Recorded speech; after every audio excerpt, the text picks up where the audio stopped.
छपरा का कौन सा कहानी लिखेंगे? क्या छपरा की बेटी अगर जो लड़ाना था तो छपरा की बेटी को क्यों नहीं लड़ाए? जो आपकी घर का बहू था, आपके परिवार में जो जन्म लिया, रानी के पेट से ही राजा पैदा होगा।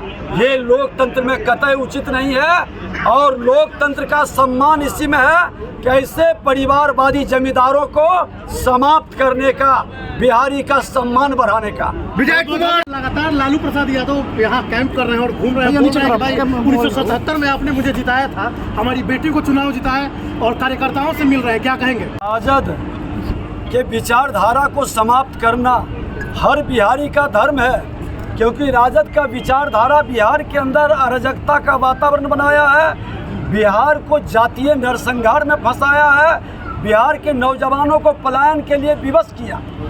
यहाँ पर सम्मान और स्वाभिमान से जीना चाहता था तो अपराधियों के गोली के शिकार बनता था, दूसरे राज्य में जाता था तो वहाँ गाली का शिकार बनता था।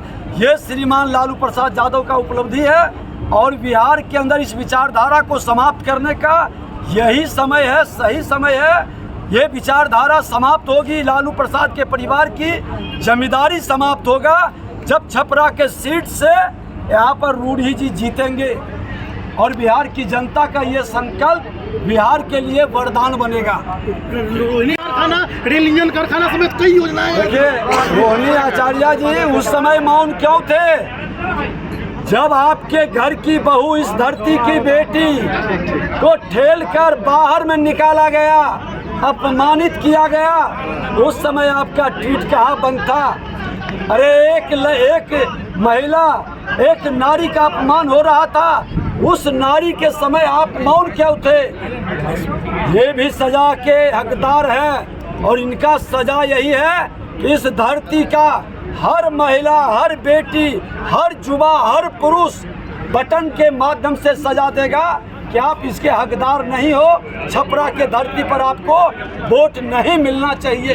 रोहिणी आचार्य लगातार बोल रही हैं कि स्वाभिमान के साथ खिलवाड़ किया, बिहार के सामाजिक समरसता को तोड़ा, बिहार के अंदर समाज को लड़ाने का और नरसंहार का खेल खेला है, उसी का नाम श्रीमान लालू प्रसाद यादव है। अरे वही व्यक्ति है जो समाज के अंदर तो सामाजिक समरसता नहीं ला करके लड़ाने का काम किए और जिस जात के नाम पर राजनीति करते हैं, अपने जात के अंदर सम्मान से, स्वाभिमान से जीने वाले को भी कभी सम्मान नहीं दिए। इसकी चर्चा हो चुकी है, लेकिन मैं इतना तो कहना जरूर चाहूंगा कि ठीक है श्रीमान लालू प्रसाद यादव जी, आपका परिवार पारिवारिक जिम्मेदारी चलाने के लिए बिहार की जनता के भविष्य के साथ खिलवाड़ न करे। आपकी बेटी सिंगापुर की बहू बन गई और सिंगापुर की बहू आकर के छपरा में सम्मान प्राप्त करे, लेकिन छपरा की बेटी आपकी बहू बनी है, उसका सम्मान आपने क्यों नहीं किया? क्या तमाशा बनाया? अरे आपसे ज्यादा संस्कारित परिवार से आज बैठे हैं उनके पिता, और जिस परिवार से आते हैं उस परिवार के स्वर्गीय दारोगा राय जी के ऊपर पूरा इलाका गर्व करता है। एक सज्जन, एक शरीफ बिहार का सम्मान बढ़ाने वाला, उनका भी अपमान आपने कर दिया। बिहार को बर्बाद करने का, बिहार को मजाक बनाने वाला व्यक्ति अपने परिवार से बाहर बिहारी को कभी सम्मान नहीं दे सकता और बिहार का उत्थान नहीं कर सकता। और छपरा में ये ढोंग और भ्रम की वातावरण बना करके जिस तरह से बिहार के लोगों के मन के अंदर ये सत्तावादी लूटशाही की प्रवृत्ति पैदा कर रहे हैं, आज सत्ता का मौका मिला। बिहार के माननीय मुख्यमंत्री नीतीश कुमार जी ने सुधरने का अवसर दिया था। सदन में भी उन्होंने कहा कि हम तो ये समाजवादियों का पुत्र होने के नाते सुधरने का मौका दिया, लेकिन नेचर सिग्नेचर नहीं बदलता। ये सुधरने की बजाय बिहार को लूटने में लग गया। बिहार की बर्बादी में हम कहानी लिखा।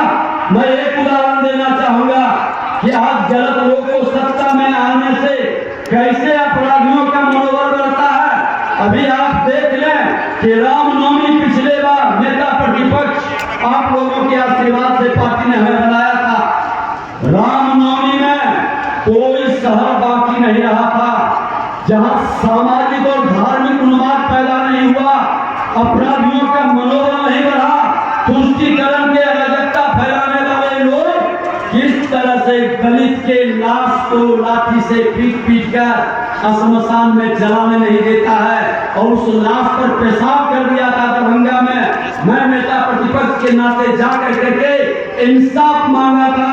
आज वही दरभंगा है, वही बिहार शरीफ है, वही सीतामढ़ी है, वही बिहार का हर जिला है। इस रामनवमी में क्यों दंगा नहीं हुआ? इस रामनवमी में क्यों इस तरह के आतंकियों का अत्याचार नहीं हुआ? क्योंकि राजद सत्ता में नहीं था। राजद जब जब सत्ता में आता है, अपराधियों का मनोबल बढ़ जाता है, उग्रवादियों का मनोबल बढ़ जाता है और आतंकवादियों का PFI जैसे संगठन सक्रिय हो जाते हैं। ये संरक्षण करने वाले जो लोग हैं, क्या आप चाहेंगे कि एक ही मन में विचार रहता है कि जो डॉक्टर हमारी जिंदगी को बचा लेगा, हमारे बच्चों के परिवार को, पत्नी को बचा लेगा, मैं उसी से इलाज कराऊंगा। विकास का डॉक्टर आपके सांसद, आपके विधायक होते हैं और इस विकास के डॉक्टर को चुनने में जात पात का भेद नहीं करना चाहिए। आपके जो उम्मीदवार और सांसद रहे हैं, विकास की गति को बढ़ाया है, इस क्षेत्र के सम्मान को बढ़ाया है और इनके नाम से आज छपरा से, पटना से लेकर दिल्ली तक लोग गर्व महसूस करता है कि जो व्यक्ति शून्य से शिखर तक पहुंचा है और आज के नए टेक्नोलॉजी के साथ ग्रामीणों के परिवेश और परंपरा